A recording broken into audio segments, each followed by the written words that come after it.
మీరు ఇచ్చేటువంటి రిపోర్ట్ ఏ విధంగా ఉండబోతుంది? మీరు 19వ తారీఖు ఇచ్చేటువంటి రిపోర్టు నరసింహారెడ్డి గారి కమిషన్ మీకు చెప్పిన పాయింట్ లైన్స్ లోనే ఉంటాయి.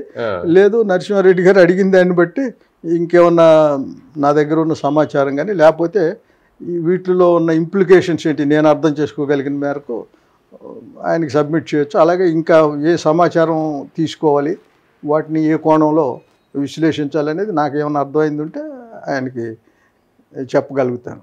ఓకే, మీకున్నటువంటి అనుభవం ప్రకారం ఇప్పుడు ఛత్తీస్గఢ్ ఒప్పందం కావచ్చు, యాదాద్రి భద్రాద్రికి సంబంధించినటువంటి ప్లాంట్ నిర్మాణం కావచ్చు, దీంట్లో అవకతవకలు జరిగేటువంటి పెద్ద ఎత్తున నిధులు గోల్మాల అయ్యేటువంటి అవకాశం ఏమైనా కనబడుతుంది సార్? దీంట్లో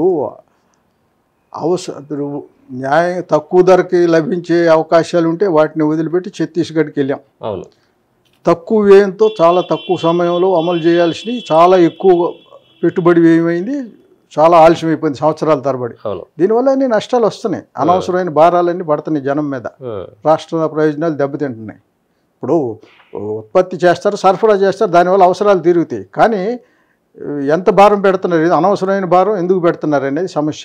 అవి లేకుండా చేయాలి కదా, అధికారం ఉంది ప్రభుత్వానికి.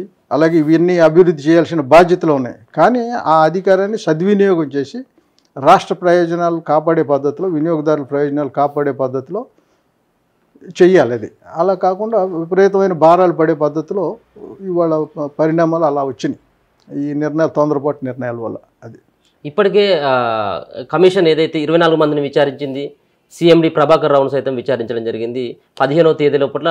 ఎందుకంటే దీనికి అందరికీ కూడా మూల స్తంభమైనటువంటి మూలకారకుడైనటువంటి కల్వకుంట్ల చంద్రశేఖరరావుని ఖచ్చితంగా మీరు లిఖితపూర్వకంగానే సమాధానం చెప్పండి, లేకపోతుంటే ఒకవేళ సమాధానం సంతృప్తిగా లేకపోయినట్టు మీరు ఫిజికల్గా ఖచ్చితంగా అటెండ్ కావాల్సిందని చెప్పేసి కమిషన్ కూడా తేల్చడం జరిగింది. కానీ ఎందుకు దీంట్లో మాజీ ముఖ్యమంత్రి కొంత వెనకడుగు వేస్తూ ఉన్నాడు అని చెప్పేసి అనుకోవచ్చు? ఆయన ఎందుకు వెనకడుగు చేస్తుందంటే మనం చెప్పలేం, ఆయనే చెప్పాలి. రెండోది ఏంటంటే ఇది enquiry commission headed by a former chief justice, అందువల్ల దానికి అధికారం ఉంది. అందులో ఎవరినైతే పిలిచి వాళ్ళ నుంచి వివరణ తీసుకుని సమాచారం తీసుకొని అడిగే అధికారం కమిషన్కి ఉంది. అందువల్ల ఎవరిని పిలిస్తే వాళ్ళు వెళ్ళి తీరాల్సిందే. అందువల్ల అది ఫార్మర్ చీఫ్ మినిస్టరా మరొకరనే సమస్య లేదు, వెళ్ళి తీరాలి. వాళ్ళు వెర్షన్ వాళ్ళు చెప్పవచ్చు. ఇప్పుడు రేపు మమ్మల్ని ఏమి పిలవలేదు, మా వివరణ ఏమి తీసుకోలేదు, మమ్మల్ని బాధ్యతలని రిపోర్ట్లో నిర్ణయించారనే మాట అనడానికి కూడా అవకాశం ఉండదు. ఎందుకంటే మీ దగ్గర నుంచి వివరణ సమాచారం అడుగుతున్నారంటే మీకు అవకాశం ఇస్తున్నారు. మీరు చేసుకున్న నిర్ణయాలు సమర్థనీయమని మీరు అక్కడ రుజువు చేసుకోవటానికి, నిర్ధారించుకోవడానికి అవకాశం అది. అవి తప్పేమీ లేదనుకుంటే సమర్థించుకోవచ్చు, ఇబ్బంది ఏముంది ఇందులో. Okay sir, thank you so much.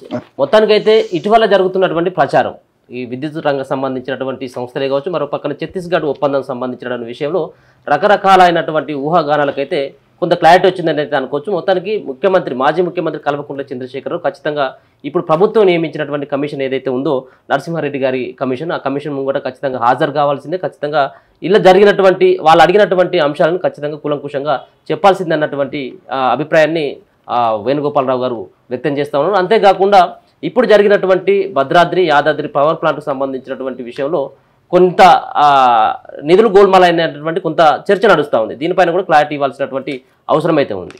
చూస్తూనే ఉండండి మన తొలి వెలుగు.